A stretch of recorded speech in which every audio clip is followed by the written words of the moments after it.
lagi.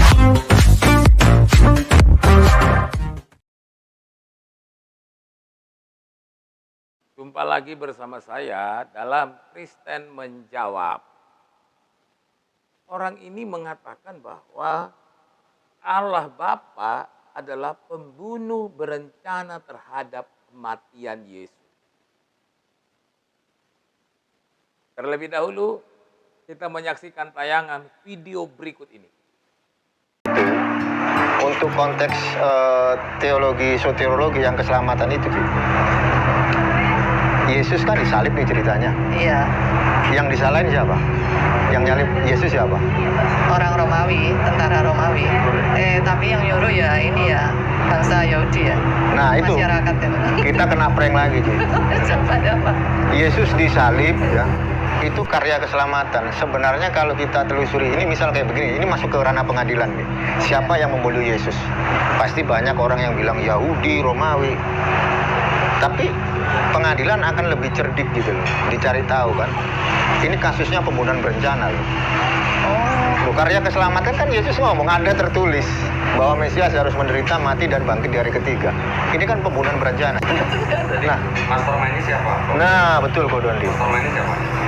Yang jadi dalangnya siapa ini? Nah, itu Karya siapa? keselamatan tuh rencananya siapa? Bapak kan? Iya. Nah, yang kena pasal banyak bapaknya Yesus. Bapak Nah, itu. siapa? Kita kena prank loh, Ci. Orang ini sih kalau saya lihat adalah katanya dia ini adalah seorang mualaf baru. Dulunya katanya dia ini ya mengetahui agama-agama Kristen dan agama Yudaisme dan lain sebagainya. Lalu kemudian dia mengatakan bahwa kematian Yesus itu adalah sesuatu yang sudah direncanakan oleh Allah Bapa. Alasannya adalah karena Allah Bapa yang sengaja dan merencanakan Yesus itu mati atas dasar menyelamatkan dosa manusia. Lalu benarkah bahwa memang kematian Yesus itu termasuk dalam rencana kejam dari Allah Bapa? Sehingga kita bisa mengatakan bahwa Allah Bapa itu adalah pembunuh berencana terhadap kematian itu. Kasus-kasus seperti ini biasanya ditanyakan oleh mahasiswa saya yang baru-baru masuk sekolah teologi. Atau yang baru-baru tingkat 1 lah. Pemahaman yang mengatakan bahwa Allah Bapa itu adalah pembunuh berencana terhadap kematian Yesus adalah sesuatu doktrin atau pengajaran yang dibangun di dalam ketidaktahuan. Mengapa ini adalah sebuah pengajaran yang dibangun dalam ketidaktahuan? Begini, dalam kemahatauannya Allah sudah tahu, Allah tahu bahwa manusia itu akan jatuh ke dalam dosa. Dan dalam kemahatauannya Allah tahu bahwa manusia itu tidak akan bisa lepas dari dosa. Roma 3 ayat 23 berkata, karena semua orang telah berbuat dosa dan telah kehilangan kemuliaan Allah. Roma 6 ayat 23 mengatakan bahwa sebab upah dosa adalah maut. Maut itu kematian.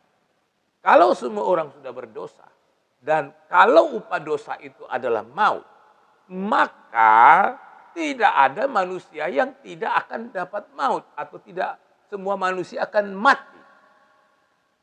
Kalau begitu, kalau semua manusia akan mati, maka Allah seperti membiarkan ciptaannya rusak sendiri. Itulah sebabnya di dalam kemahatauannya Allah tahu bahwa manusia itu tidak akan bisa datang kepada Allah. Itulah sebabnya Allah sendiri yang berinisiatif. Jadi di sini Allah berinisiatif. Berarti ada rencana dari Allah untuk menyelamatkan manusia dari kutuk dosa, dari belenggu kematian. Siapa yang bisa membebaskan dosa kalau bukan Allah sendiri? Itulah sebabnya Allah dalam rupa manusia turun ke dalam dunia. Dia mati, yang harusnya manusia yang mati, tapi Allah ambil bagian. Allah kemudian yang mengambil bagian manusia yang harusnya mati, Allah sendiri yang mati. Walaupun kemudian ini mendatangkan pertanyaan, loh Allah kok mati? Dan itu yang sering dipermasalahkan. Tapi itu kan belum titik. Artinya itu kan Allah mati, mati dalam apa? Dalam arti apa? Bahwa roh Allah itu dia meninggalkan tubuh jasmaninya. Hari yang ketiga dia bangkit dari kematian. Loh, kok bisa? Karena memang Allah itulah pemilik hidup. Allah dia bisa mau jadi apa saja karena memang dia Allah yang maha kuasa. Apa yang nggak bisa dilakukan oleh Allah dalam kemahakuasaannya? Kan tidak ada. Artinya hanya Allah sendiri yang bisa membatasi apa yang akan ia lakukan. Itulah namanya kemahakuasaan. Dalam kemahakuasaannya, Allah sendiri yang berinisiatif menyelamatkan manusia. Kalau dia punya rencana atau inisiatif untuk menyelamatkan manusia, apakah dengan dia mengorbankan dirinya sendiri, itu perencanaan bunuh diri terhadap dirinya sendiri? Kalau Anda melihat dari sudut yang negatif, maka Anda akan berkata, Allah Bapa itu pembunuh berencana terhadap Yesus. Karena Allah membuat perbedaan yang begitu jauh dan tidak melihat bahwa Yesus itu adalah diri Allah sendiri. Ini Anda memberikan pemisahan yang begitu ketat. Allah Bapa dan Yesus itu adalah dua oknum yang berbeda. Padahal dikatakan aku dan Bapa adalah satu. Bahwa Yesus dan Allah Bapa itu adalah satu kesatuan.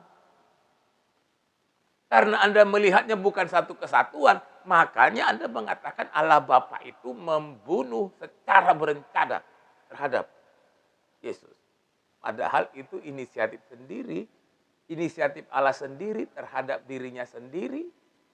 Karena dia bisa melakukan apa saja, karena Allah bisa melakukan apa saja, dia tidak bisa dibatasi oleh apapun kecuali oleh dirinya sendiri. Mungkin agak sulit Anda pahami.